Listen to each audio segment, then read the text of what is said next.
యెరూషలేము యాత్ర మన యేసుతో నూతన యెరూషలేము యాత్ర.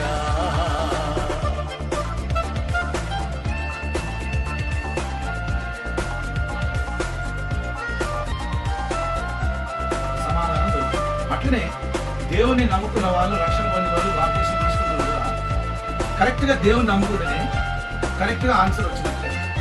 హల్లెలూయా. మనం కొన్ని కార్యాలు జరగాలంటే ఆ దేవుని వాక్యాన్ని మన యేసుని రక్తము పాపముల నుండి విడిపించెను. యేసుని రక్తము పాపముల నుండి విడిపించెను. వేయి నోళ్లతో స్తుతించిన